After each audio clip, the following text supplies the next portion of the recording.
Ribuan, bahkan jutaan tahun yang lalu, jauh sebelum jejak kaki manusia menginjak bumi, jauh sebelum manusia pertama diciptakan, Allah telah menciptakan dua makhluk agung untuk mengelola alam semesta. Malaikat sebagai penghuni langit diciptakan dari cahaya dan hanya mengenal ketaatan mutlak. Sementara jin sebagai penghuni bumi diciptakan dari api yang membara dan diberi akal serta kehendak bebas. Rasulullah Shallallahu Alaihi Wasallam bersabda, "Khuliqatil malaikatu min nur, wa khuliqal jannu min marijin min nar, wa khuliqa Adamu mimma wusifa lakum." Malaikat itu diciptakan dari cahaya, jin diciptakan dari api yang menyala-nyala, sedangkan Adam diciptakan dari apa yang telah dijelaskan kepada kalian. Hadis riwayat Muslim. Firman Allah dalam surah Al-Hijr ayat 27 juga menjadi saksi. Wal janna khalaqnahu min qablu min naris samum. Sebelumnya kami telah menciptakan jin dari api yang sangat panas.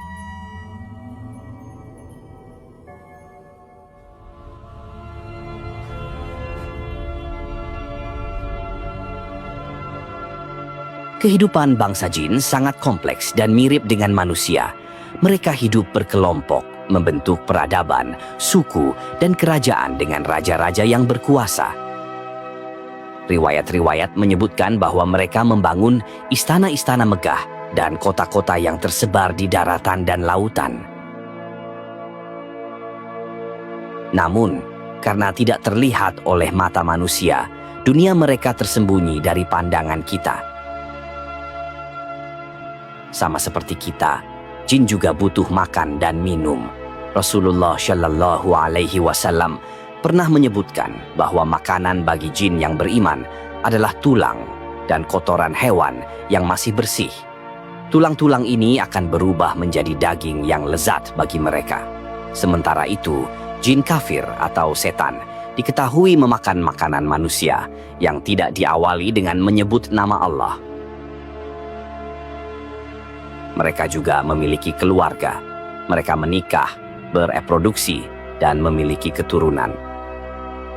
Al-Quran sendiri mengisyaratkan adanya pasangan bagi jin. Dan yang paling jelas, kita tahu iblis memiliki keturunan yang terus-menerus berusaha menyesatkan manusia. Meskipun bentuk asli mereka tidak terlihat, mereka bisa mengubah wujud, bahkan menyerupai manusia atau hewan. Tujuan utama penciptaan mereka, sama seperti manusia, adalah untuk beribadah kepada Allah Subhanahu wa Ta'ala, sebagaimana dijelaskan dalam surah Az-Zariyat ayat 56. "Wa ma khalaqtul jinna wal insa illa liya'buduni." Tidaklah aku menciptakan jin dan manusia kecuali untuk beribadah kepadaku.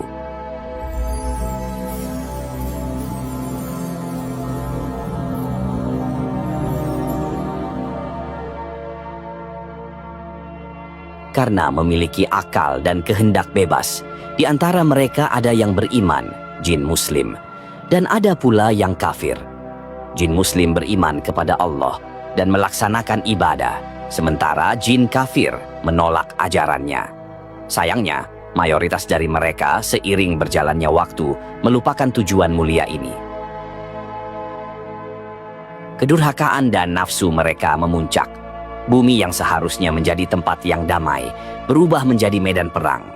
Bangsa jin saling membunuh, berbuat kerusakan, dan menumpahkan darah. Kekacauan ini begitu dahsyat sehingga bumi menjadi tidak layak huni.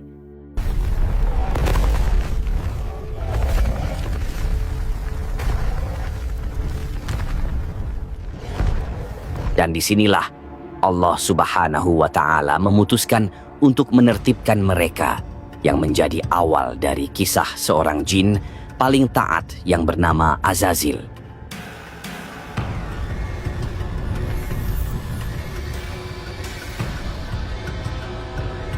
Di tengah-tengah kekacauan yang dibuat oleh bangsa jin, ada satu sosok yang sinarnya paling terang.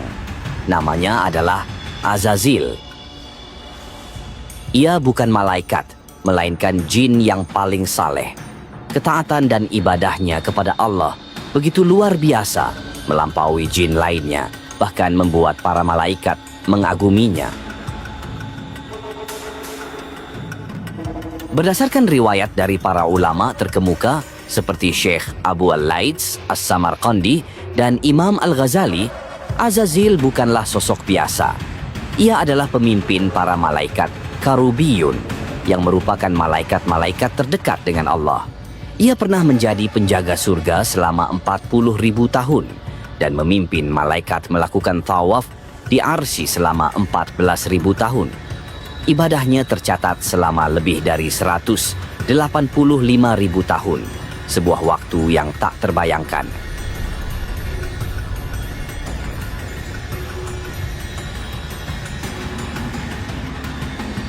Karena ketulusan dan ketaatannya yang tiada tara, Allah mengangkat derajatnya setinggi-tingginya.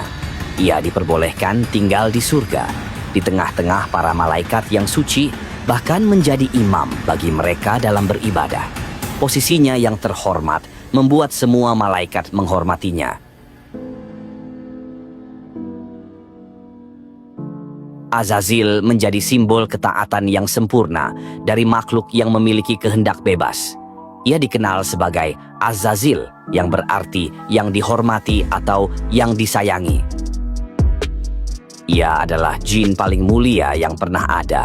Ketika kerusakan yang dibuat oleh jin di bumi sudah tak terkendali, Allah memutuskan untuk membersihkan bumi.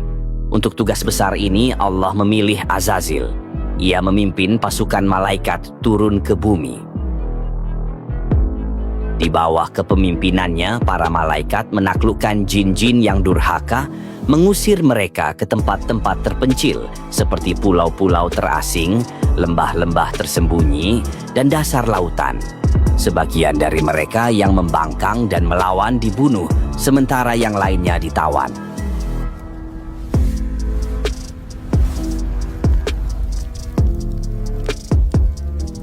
Misi penertiban berhasil dan bumi kembali damai dan bersih, siap untuk menyambut ciptaan Allah yang baru.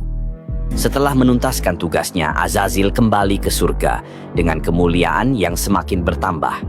Namun, ia tidak menyadari bahwa kebanggaan dan kekagumannya terhadap dirinya sendiri telah tumbuh menjadi bibit kesombongan yang tersembunyi di dalam hatinya, menunggu waktu untuk meledak. Dan ujian terberat itu akan segera datang. Setelah bumi dibersihkan dan ditertibkan, Allah mengumumkan sebuah rencana besar. Sebuah rencana yang akan mengguncang surga dan takdir semesta. Allah berfirman kepada para malaikat, "Sesungguhnya aku akan menciptakan seorang khalifah di muka bumi." Para malaikat yang telah menyaksikan kerusakan yang dibuat oleh bangsa jin di bumi merasa heran. Mereka bertanya, "Mengapa engkau hendak menjadikan di bumi itu orang yang akan membuat kerusakan padanya dan menumpahkan darah? Padahal kami senantiasa bertasbih dengan memuji engkau dan menyucikan engkau." Pertanyaan ini menunjukkan kekhawatiran mereka berdasarkan pengalaman masa lalu. Namun, Allah menjawab dengan penuh hikmah, "Sesungguhnya aku lebih mengetahui apa yang tidak kalian ketahui." Makhluk baru ini adalah Adam, manusia pertama. Allah menciptakannya dari segumpal tanah kering yang dicampur dengan air, sebuah materi yang sangat berbeda dari api tempat jin diciptakan. Allah menciptakannya dari segumpal tanah yang diambil dari seluruh penjuru bumi. Dari beragamnya jenis tanah inilah kelak akan lahir keturunan Adam dengan perbedaan rupa, warna kulit, dan karakter. Ada yang berkulit putih, ada yang hitam, ada yang keras wataknya, dan ada pula yang lembut. Setelah jasad Adam sempurna dibentuk dari tanah liat, ia terdiam seperti patung. Jasad ini belum bernyawa. Pada saat itulah makhluk-makhluk surga mulai memerhatikannya. Di antara mereka, Azazil datang dengan penuh rasa ingin tahu yang bercampur dengan keangkuhan. Ia memukul-mukul jasad Adam dan mendapati bahwa ia berongga. Dalam hatinya, bisikan-bisikan jahat mulai muncul. Jika aku diberi kekuasaan atasnya, aku akan menguasainya. Tapi jika dia menguasai aku, sungguh aku akan membangkang. Benih kesombongan sudah mulai tumbuh, jauh sebelum ia diperintah untuk sujud. Lalu, tiba saatnya Allah meniupkan ruhnya ke dalam jasad Adam. Prosesnya tidak terjadi secara instan. Ketika ruh telah mencapai kepala Adam, ia merasakan sensasi seperti ingin bersin. Dan dengan karunia-Nya, Allah mengilhaminya untuk mengucapkan Alhamdulillah. Inilah kata pertama yang terucap dari lisan manusia. Ruh terus merambat ke mata, membuat Adam bisa melihat keindahan surga. Kemudian ke bagian mulut, membuatnya mampu berbicara. Dan setelah ruh menyebar ke seluruh tubuh, Adam pun bangkit, berdiri dan hidup sempurna. Segera setelah itu, Allah mengajarinya ilmu yang sangat luas, yaitu nama-nama segala sesuatu. Keistimewaan ini disebutkan dalam Al-Quran Surah Al-Baqarah, ayat 31. وَعَلَّمَ آدَمَ الْأَسْمَاءَ كُلَّهَا ثُمَّ عَرَضَهُمْ عَلَى الْمَلَائِكَةِ فَقَالَ أَنْبِئُونِي بِأَسْمَاءِ هَؤُلَاءِ إِنْ كُنْتُمْ صَدِقِينَ. Dan dia mengajarkan kepada Adam nama-nama benda seluruhnya. Kemudian dia memperlihatkannya kepada para malaikat seraya berfirman, "Sebutkan kepadaku nama-nama benda ini jika kamu benar." Keistimewaan ilmu yang diberikan kepada Adam ini menjadi bukti kemuliaan manusia yang bahkan tidak dimiliki oleh para malaikat. Allah lalu menantang para malaikat untuk menyebutkan nama-nama tersebut. Namun mereka tidak sanggup. Mereka mengakui keterbatasan ilmu mereka, dan kemuliaan Adam pun terbukti. Dan disinilah datanglah perintah yang menguji ketaatan seluruh makhluk di surga. Allah berfirman, "Sujudlah kalian kepada Adam." Ini adalah perintah sujud penghormatan, sebuah pengakuan atas kemuliaan dan kedudukan Adam sebagai khalifah. Ini bukan sujud penyembahan kepada Adam, melainkan sujud ketaatan kepada Allah yang telah memerintahkan.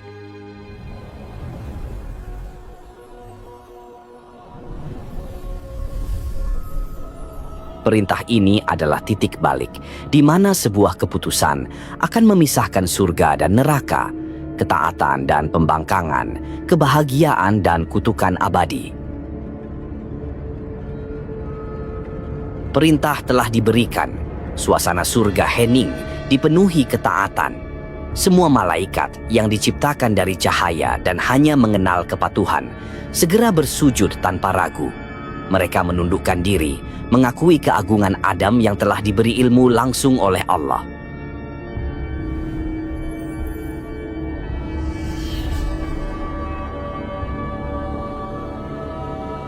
Namun, ada satu makhluk yang tidak bergerak.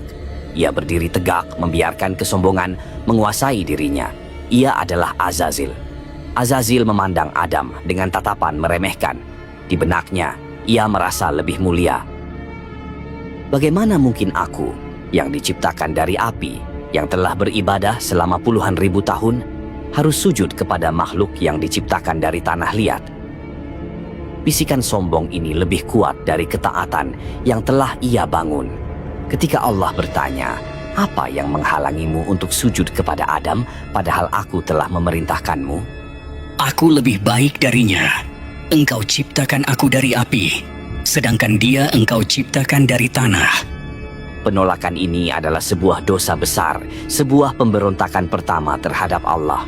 Ia tidak hanya menolak perintah, tetapi juga berani membandingkan dirinya dengan ciptaan Allah lainnya, menganggap materi penciptaannya lebih unggul. Kesombongan dan rasa cemburu telah meruntuhkan semua kemuliaan yang ia miliki. Allah Subhanahu wa Ta'ala sangat murka. Keistimewaan Azazil dicabut dan ia dilaknat. Dengan satu firman-Nya, Allah mengusirnya dari surga. "Keluar dari surga ini, karena sesungguhnya kamu telah dikutuk, dan sesungguhnya kutukanku tetap atasmu sampai hari pembalasan." Segala keindahan dan ketaatan Azazil lenyap seketika, digantikan oleh kegelapan dan kehinaan. Kejatuhan itu begitu menyakitkan. Dari makhluk yang paling mulia, Azazil kini menjadi makhluk yang paling hina. Segala keagungan yang ia miliki selama ribuan tahun musnah dalam sekejap karena satu dosa, kesombongan. Allah melaknatnya dan sejak saat itu namanya bukan lagi Azazil. Ia dikenal dengan nama Iblis yang berasal dari kata ablasa yang berarti putus asa dari rahmat Allah. Nama ini menjadi simbol keputusasaan dan kekufuran abadi. Dengan penuh kebencian dan dendam, Iblis memohon kepada Allah, Tuhanku, berilah aku penangguhan sampai hari mereka dibangkitkan. Iblis meminta agar usianya dipanjangkan hingga hari kiamat, sebuah permintaan yang aneh dari makhluk yang baru saja dilaknat. Allah mengabulkan permohonannya. Sesungguhnya kamu termasuk orang-orang yang diberi tangguh. Permintaan ini dikabulkan sebagai ujian bagi seluruh umat manusia. Dengan waktu yang diberikan, Iblis bersumpah di hadapan Allah untuk menyesatkan seluruh anak cucu Adam. Ya Tuhanku, oleh sebab Engkau telah memutuskan bahwa aku sesat, pasti aku akan menjadikan mereka memandang baik perbuatan maksiat di muka bumi. Dan pasti aku akan menyesatkan mereka semuanya, kecuali hamba-hamba Engkau yang mukhlis, yang ikhlas di antara mereka.